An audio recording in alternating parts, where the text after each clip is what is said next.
Hello, ladies and gentlemen. I hope all of you are having a fantastic Thursday and a great week. Great news as week 3 is already here. My name is Casey Halpern, as most of you know, and I'm thrilled to be joined by my friend Tom Viola from Unabated Sports. Tom, it's great to see you on the stream. How you doing? I am great, man. Thank you so much for having me on today. I mean, it's a packed day for me. I'll tell you that. We just got done recording the Unabated podcast. I'm on here with you, and then I've got our own Twitter Spaces over on Unabated coming up at 4:30 Pacific time. It's a busy schedule today, but we're talking some football, and that's always the best thing about it. I mean, the season is back in full swing here. We were waiting for this for so many months in August and all through the summer. It's great to have football back. It's great to have a packed schedule with it again.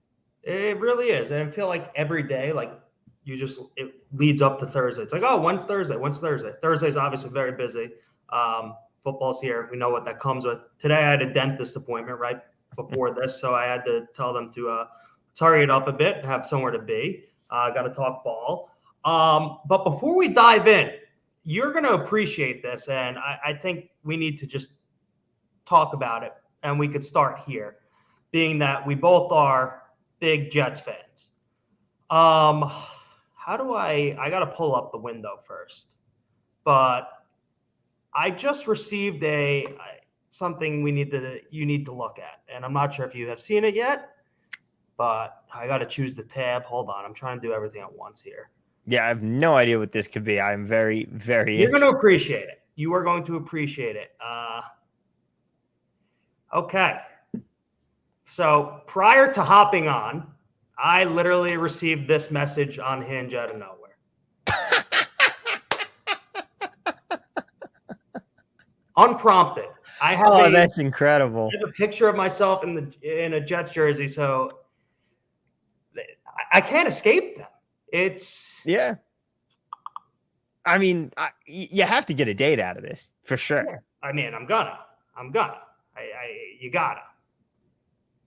That is just hilarious. I mean, we are the most cursed fan base at this point. Nothing good ever happens to this franchise. It's really incredible. Let's just start here. Let's just get it all out, air our grievances before Sunday. Nothing ever good happens with them. It's crazy. I allowed myself to really get excited for the season. I'm still going to be a good fan and be a good sport and try to be as optimistic, cautiously as possible.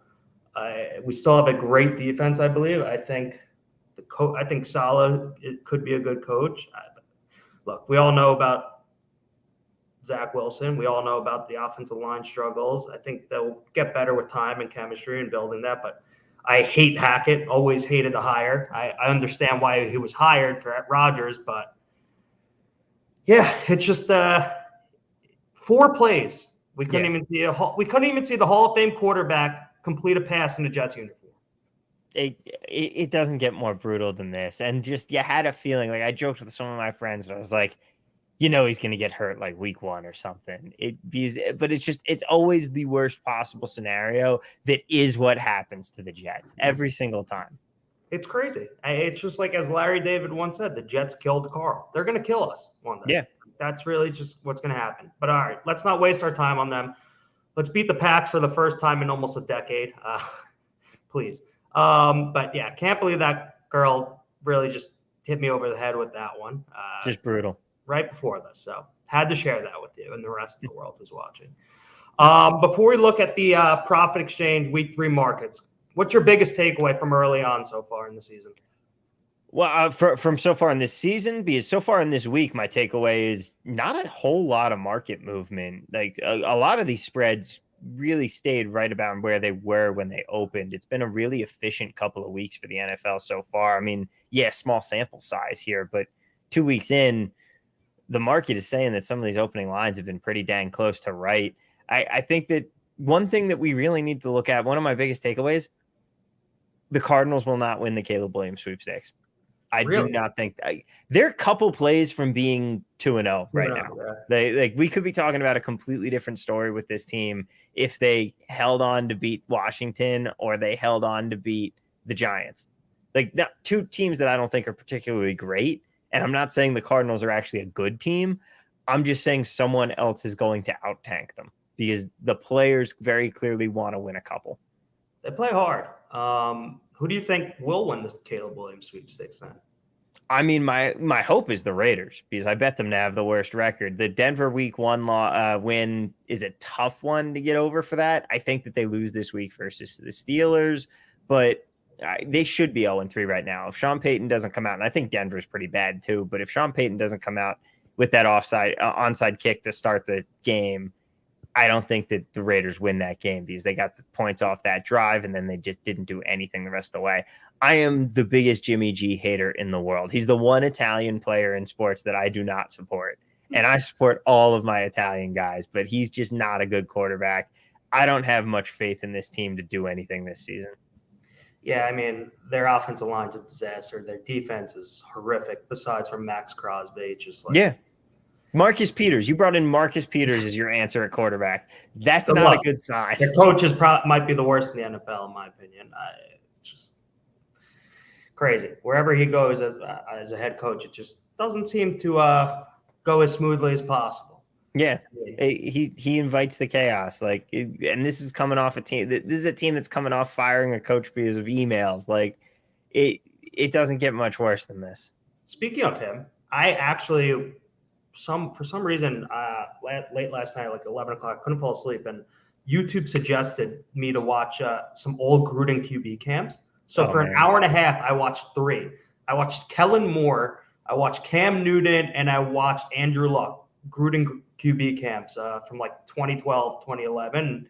They were great, phenomenal. I mean, John Gruden did some bad things, but hell, God knew how to make some good content. I'll give him that's a wild YouTube rabbit hole to fall down. But at what point did the zeitgeist and the narrative change from Mike McCarthy is the problem in Dallas to Mike McCarthy is the answer and Kellen Moore was the problem?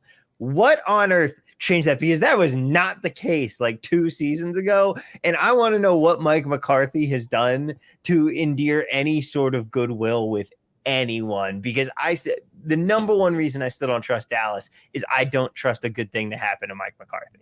I don't trust him to get this team there. I'm with you. I thought Kellen Moore probably got the short end of the stick there.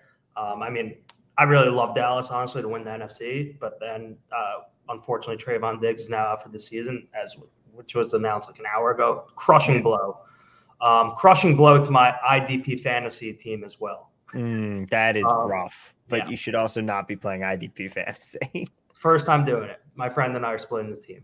But all right, let's move off the Cowboys for a bit and let's get into the week games ahead. Who is one underdog you're currently eyeing? Let me pull up the markets on Profit Exchange currently, and let's go through our favorite dog of the week. So, I mean, my favorite dog of the week is the Steelers. You got them plus 2.5 right now. No, you guys have them +3 at minus 108. Minus 108. If I'm pulling up the unabated odds screen here on my end, and let me just turn you guys on for best line, because I'm pretty sure that's going to, you guys have the best line right now as far as the unabated odds are concerned for Steelers versus Raiders. I've got Steelers +3. I might end up with some Steelers money line in this game. I think they're going to win. I grabbed the +3 at the best possible number because it's been hovering in that 3 and 2.5 range, and I want to get that extra half point on the key number. But I think the Steelers are a competent team that has some issues, and I think the Raiders are an incompetent team that has a ton of issues. Yeah, I mean, I'm with you. I think it's kind of just like whichever team forces more turnovers is going to win the football game, I think. And I think, obviously, the Steelers will exceed the Raiders there. I mean, 3 things in life are certain: death, taxes, and Jimmy G interceptions. I bet that prop every single week, because that man is always good for one back-breaking interception per week. Do you think we should modify that to Zach Wilson interceptions, or? I mean, the problem with the Zach Wilson interceptions prop is that it's so heavily juiced to the yes that you can't take it. His career against Belichick is a disaster, and I'm a little nervous for Sunday now that the fact it's supposed to monsoon and have like 40-mile-per-hour winds, so it should be interesting. Good. At least it'll mean a heavy Breece Hall game. I already bet bet Patriots 2.5. I was worried about this number getting to 3. It never really did, but I took some Patriots 2.5 earlier in the week. I love it. I told Dean and Jake, our founders, obviously right before they were asking about Survivor, I said, just take the Patriots and don't. Yeah, this is one of those things that it's happening. This isn't one of those games because there are those games in the unabated contest entry. We were debating on who to take in week 1, and I said take the Jets. They're gonna win this game. Like, they shouldn't be the dog here at home. They're not gonna. They're the games that they get up and fight for. And even with the Rodgers injury, they got up and fought for that game. It doesn't happen against the Patriots. He just has the number. It's crazy. I mean, look, we could only hope. All right, for my dog, I'm going with the Denver Broncos to cover, not to win. I took them earlier in the week at +7. I know it's now around 6.5, so you get Denver +6.5 minus 105 on profit, over 3K in liquidity available at that price. I think the Dolphins are right now the best team in the AFC, as they shown through 2 weeks. If they stay healthy, I actually like them to win the AFC. But I think Denver is good enough to keep it within a touchdown. I know that they're 0-2. I know they just blew an 18-point lead to the Commanders. But I think their offense is good enough with Sean Payton. And I will say Russ has looked better. I know a lot of those yards on Sunday came from the Hail Mary, but I think there is something there. I think they're going to be able to keep this within a touchdown. Miami might come out slow after a Sunday night game on the road, home opener for them, so maybe the adrenaline's a little jacked up and just come out a little flat. I just want Denver to keep it within a touchdown. That's it. I'm not asking too much. I still like some of the pieces on the Denver defense. I'm a big Patrick Surtain fan. I know this will be a big game for his family, as his pops was obviously a great Dolphin. So this one should be fun. But give me the Broncos getting 7, and that's my dog for the week. I don't think they're going to win outright, but I like them to cover. I'm too afraid to back the Broncos into anything right now. I know it's only a 2-week sample size, and yeah, Russ has looked more like the old Russell Wilson instead of Russell Wilson, who is old, over the last couple of weeks. But I still am really low on this team. I just don't think that they're all that good, and I'm high on Miami. I'm too afraid to take this one. I think you got Nads a steal for this one. We'll see what happens. Maybe the Dolphins spent too much time at 11 this week. Who knows? You have to hope. So you like the Steelers to pull the upset. I'm intrigued. Give me your favorite. Put something on the chalkboard for us. Something on the chalkboard here. I mean, I'll tell you another, completely ignoring your question, another underdog that I kind of liked was Tennessee, especially if you can get them at the +3.5 right now. I think that's still of interest. We're on opposite sides here now. I could see that. I can't trust the Browns. And this is probably me overreacting too much to last week, but you also don't have Nick Chubb here. I'm waiting to see what kind of the market does with this game.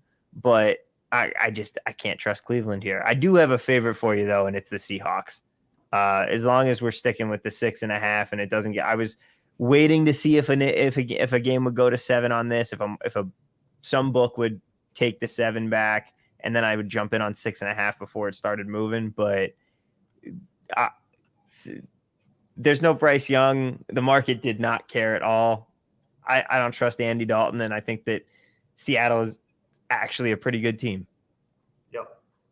I mean, if you look right now and you want to take Seattle, there's no better place to take them than profit. Just take a look at the unabated odds screen, which I'm going to pull up right now. The only thing that concerns me with Seattle is their defense, especially in the middle of the field, is horrific. And there's just no pass rush at all.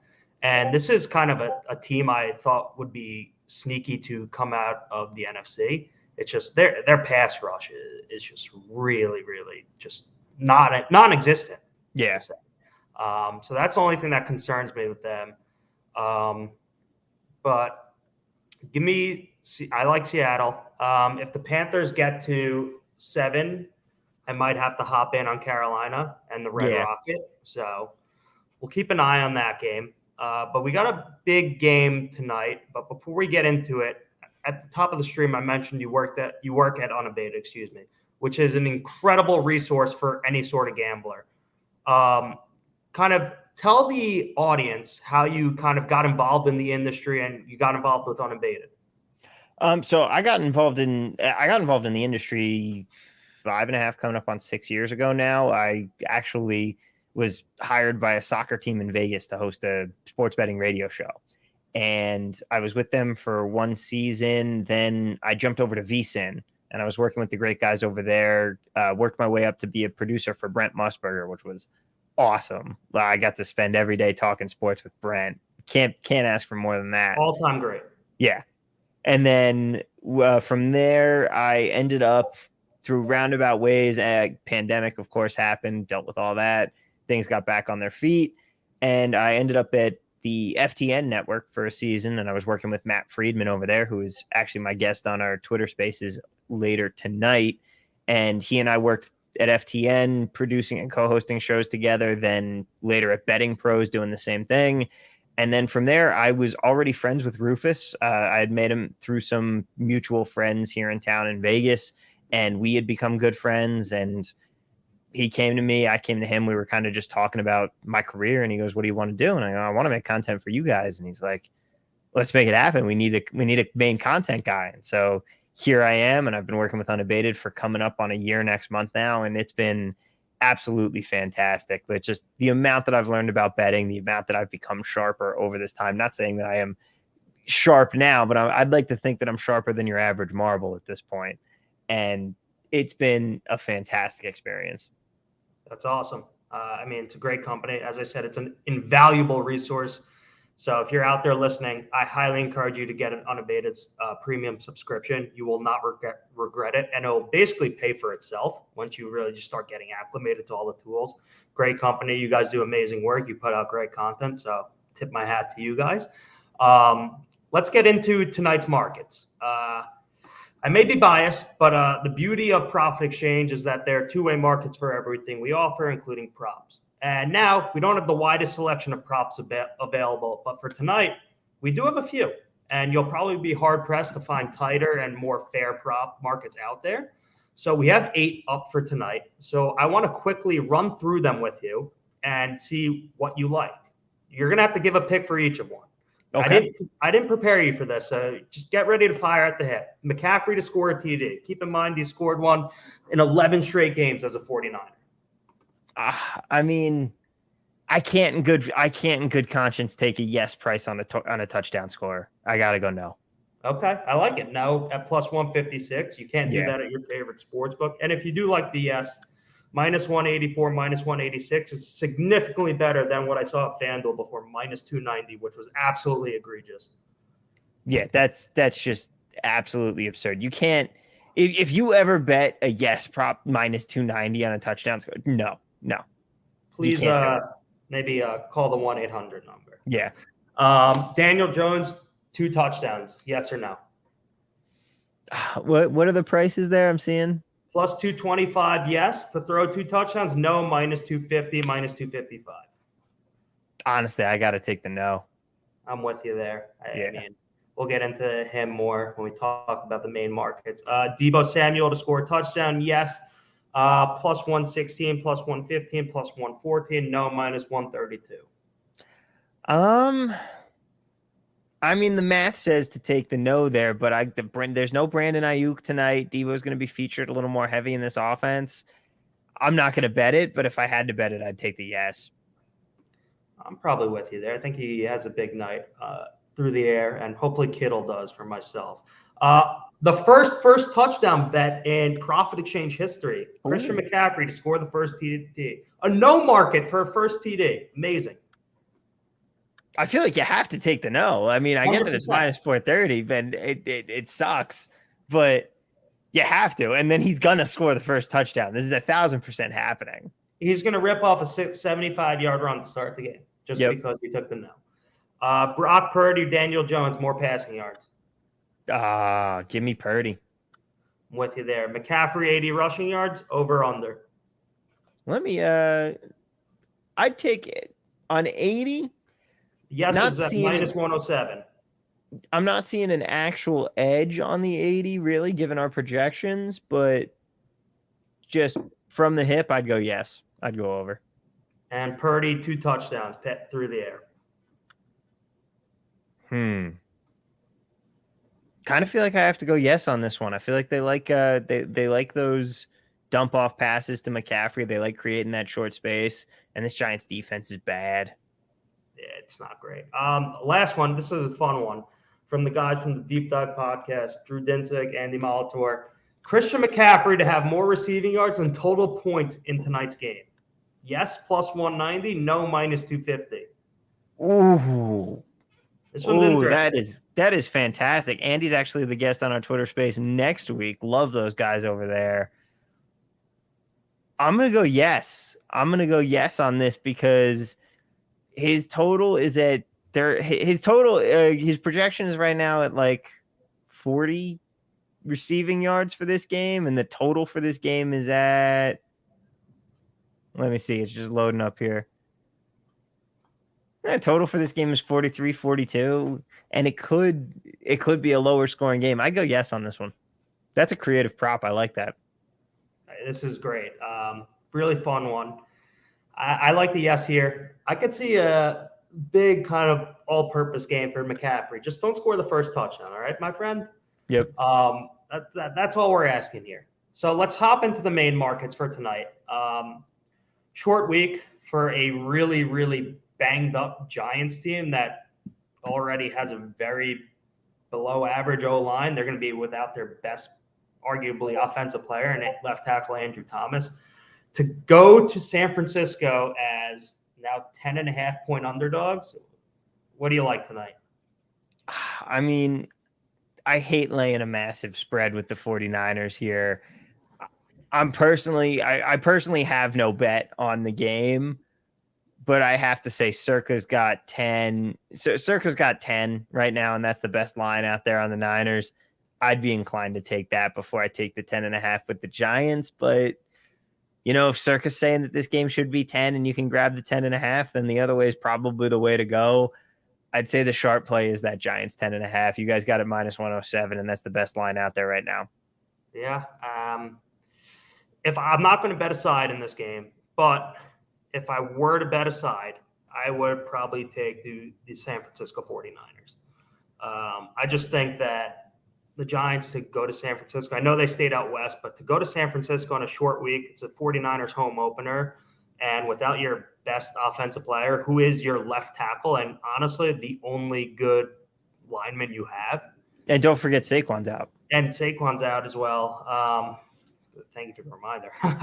Yeah. I would know slipped my mind. But to go to San Francisco without Saquon Barkley and Andrew Thomas, that's a tough task. And look, I know I'm going to get hate for this from my friends who I'm going to go watch the game with after and who are tuning into this because they're massive Giants fans. But look, I'm honestly just not a big Daniel Jones believer. I think he plays well when he's not going up against top flight competition. And then when everything is schemed open and utilizing the play action passing game, which look, any coach should. Nathaniel Hackett maybe take a page out of Brian Daboll's playbook.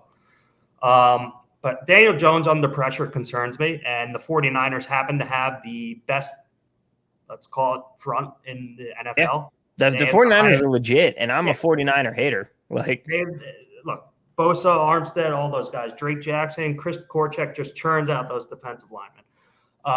Just Daniel Jones under pressure concerns me. In his career, he has a 51% completion percentage, averages 5.6 yards per attempt under pressure, and he's going to be without his best offensive lineman tonight against the best pass rush in the NFL. So that's kind of a recipe for potential disaster. So give me the Niners giving all those points. It's tough. I'm going to hold my nose, but if I had to take a side, I want to take the Niners, and I'd probably look to take some alts as well. I'm going into the interception market here. Daniel Jones for half an interception, you can find it as low as minus 105. Got to jump on that. He's going to throw a pick in this game. You have to think there's going to be a turnover here at some point. Both of the quarterbacks that the 49ers have faced so far have thrown 2 interceptions in these games. I like Daniel Jones to throw a pick tonight. I think I'm with you. I also, actually, I forgot to mention this before. I took one dart earlier today. Hit me. I took Jalen Hyatt first touchdown, 50-1, just because I Ooh. thought it was a bit off market, and for the fact that he obviously gets on the field.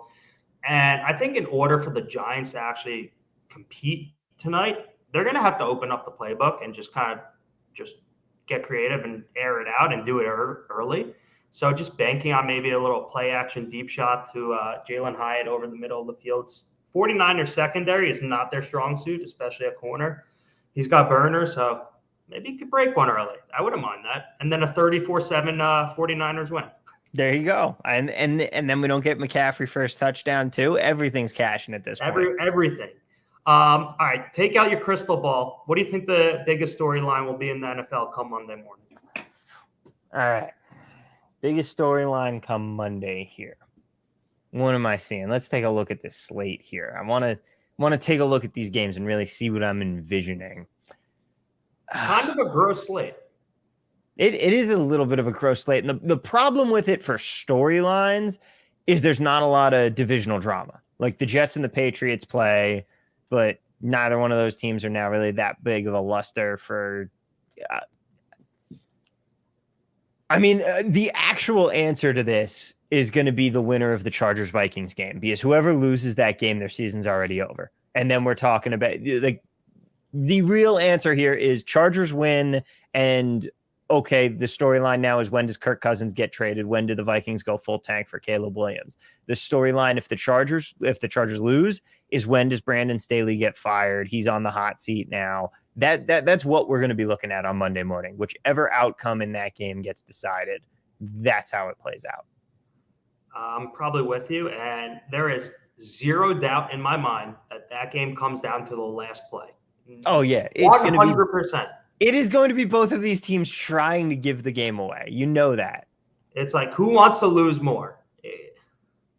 I think that's got to go on the main TV on Sunday, and probably just gonna have to kick Jets Pats to the top TV. I'm a little sick of Tony Romo, if I'm being honest. Speaking of Jets Pats, I was hating Tony Romo before it was cool. You were on board first? I was on board when everyone was loving him, when he was predicting all these plays and all that. I was the only one out there. I was looking at it and I was like, he's not that good a broadcaster. Like, this is fun for now, but he's not gonna be able to do it in a couple of years. And he doesn't have like the polish or even Rich Gannon, who struggled early in his career, got a lot better.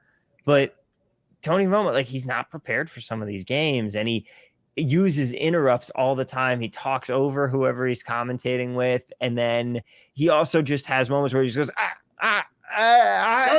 he just makes sounds instead. Yeah, like, that's not good broadcasting there, and you can't do that on national TV for some of these games. And I think that, I was saying it before everyone else jumped on the train of being tired of him. I was like, this guy's not actually that good at the job. He kind of outwore his welcome on myself. Yeah. Last Sunday, I was very close to just muting the TV. Yeah, that's when you know it's bad. I was on this train from day one, my friend. You were a smart man. You were a better man than myself. All right, last but not least, I know we're far away, but hit me with your Super Bowl prediction. Well, my original Super Bowl prediction kind of went up in smoke with Rodgers' Achilles. I liked the Cowboys. I did. I thought about betting them. I love the Rams, even preseason. The problem is that the number was terrible. The number on them to make the Super Bowl was 45-1. You couldn't bet that. That wasn't a bettable number for this. They're a better team than people have thought, and I'm happy that I was directionally correct, but I just don't trust them. Might be a little bit too much of an overreaction here. Give me the Miami Dolphins. I think the Dolphins have the team to do this. Everybody was too busy hyping up because you had the Bills, who I thought were frauds to begin with this season, and they still look it. You had the Jets. That's done now. The Miami was the team silently putting together an incredibly killer football team. They're still playing without their left tackle, and they already look this unstoppable on offense. I like what Mike McDaniel is doing as a head coach down there. I think he's phenomenal at his job. This Dolphins team could go all the way. I think it's going to be Dolphins over 49ers. I think the 49ers find a way to get past the Cowboys. But I hate betting on the Niners because A, I don't like them, and B, I still don't trust Brock Purdy, but the sample size is starting to add up and he's looking legit. You think the pupil beats the teacher in the Super Bowl? I do. McDaniel over Shanahan. Yeah. I like that. I mean, McDaniel doesn't have the one trait Shanahan has that's going to keep him from ever winning the Super Bowl, and that's that massive choke gene. Yep. Like, that man in big games shrivels. It's kind of crazy for someone who's such a prolific play caller and just such an offensive mastermind, just absolutely chokes. I like the Dolphins. It pains me to say it. Dean, our CEO and co-founder, is a massive Dolphins fan, and myself being a Jets fan, it just stinks that they are great. I mean, they have so many weapons there, are loaded up and down the roster. I like the additions they made on defense in the offseason, getting David Long, Jalen Ramsey, who will be back probably in, I would say, 4 or 6 weeks. Yeah. Getting Vic Fangio to become the DC is massive. I love know. Like you already have one of the best offensive coaches in football, and then you go out and hire the best defensive coordinator in football. Like, this team is stacked. Jalen Phillips, when he's back, he's going to be poised for a big breakout year. Look, if Miami can stay healthy, I think they're going to win the AFC. I told my dad and my uncle that last Friday night at Rosh Hashanah dinner. Didn't even blink. They asked me who the best team in the NFL is. I said the Dolphins, and I was like, "Wait, did I really just say that?" And I think it's real. We'll see. We'll see if they can stay healthy. Tom, I appreciate you doing this. Had a blast getting the chat. Excited to do it again in the future. What do you have to plug? Where can people find you? Please, the floor is yours. Oh, thank you so much. Of course, you can find me on Twitter at TV at Work. Every week I'm doing a little bit of a market report, just looking through how lines have moved from Sunday to Monday. It's good indication for where the market is going early, and then I'm following up with it on Tuesday when limits go up even more and more sharps are coming in and betting games. But you can find all of my work at unabated.com. Check out the Unabated podcast, available wherever you get your podcast today. Check out our Twitter space coming up in an hour right here. You can find it on the Unabated Twitter/X account. And also, for anyone that wants to sign up for an Unabated account, if you want a free trial, I'll have to double check if it's 5 or 7 days, but you get a free trial if you use the promo code TV. It's that simple. That's right. We broke out our own custom-built promo code just for me to go on this show and plug it, Casey. So there we go. If you want to try out Unabated for free for 5 to 7 days, use the promo code TV. We would love to have you there. Like you said, Casey, it's a fantastic toolbox for bettors to help you bet smarter. And one of the best places that you can do it was with Profit Exchange. So if you're a New Jersey bettor, I'm incredibly jealous of you. And I love what you guys are doing over at Profit. We appreciate it. Tom said it perfectly. It is an invaluable resource. No matter if you're a novice or a sophisticated bettor, you will learn a ton and become that much better at what you're going to try to accomplish, obviously, building your bankroll. So listen to Tom, use promo code TV to get that free trial, and hope everyone enjoys week 3.